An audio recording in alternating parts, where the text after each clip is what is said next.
Bible ఒక్కటే, బాప్తిస్మం ఒక్కటే, దేవుడు ఒక్కటే, విశ్వాసం ఒక్కటే.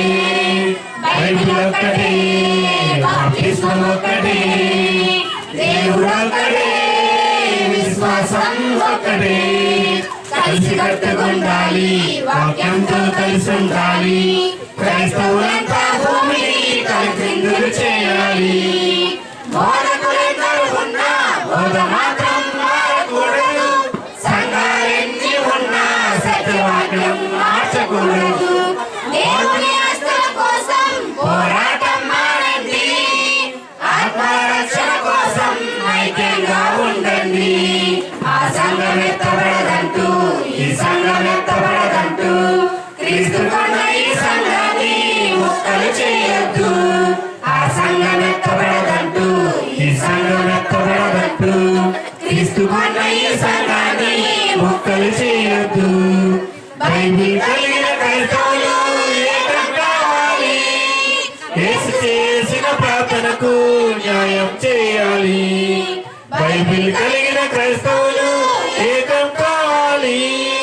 యేసు చేసిన ప్రార్థనకు న్యాయం చేయాలి.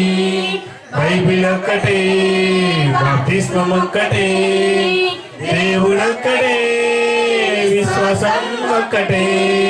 బైబిల్ ఒక్కటే, బాప్తిస్మం ఒక్కటే, దేవుడు ఒక్కటే, విశ్వాసం ఒక్కటే. కలిసి కట్టుకుండాలి, వాక్యంతో కలిసి ఉండాలి. క్రైస్తవులంతా భూమిని తలక్రిందులు చేయాలి. ఆరంభించింది ఆదిలోని సంఘం, అపవాది దాన్ని చీల్చింది నేడున్న క్రీస్తు సంఘం. వాక్య ప్రకారం జరిగించేదే నిజమైన క్రీస్తు సంఘం. బైబిల్లో లేనిది చేసేది అక్రమమైన సంఘం. పౌలు వాడనని అంటూ, సొంత గ్రూపులను అంటూ, వ్యక్తుల బట్టి సంఘాన్ని ముక్కలు చేయొద్దు. పౌలు వాడనను అంటూ, సొంత గ్రూపులను అంటూ, వ్యక్తుల బట్టి సంఘాన్ని ముక్కలు చేయొద్దు. క్రీస్తు చెప్పిన మాటను బట్టి సంఘం చేయాలి.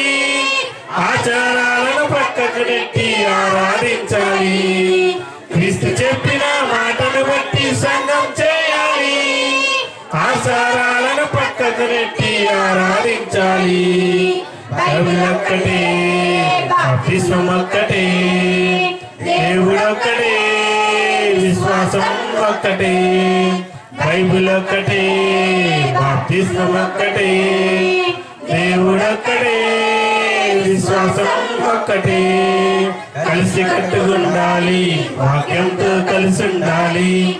క్రైస్తవులంతా భూమిని తలక్రిందులు చేయాలి. కలిసి కట్టుకుండాలి, వాక్యంతో కలిసి ఉండాలి. క్రైస్తవులంతా భూమిని తలక్రిందులు చేయాలి.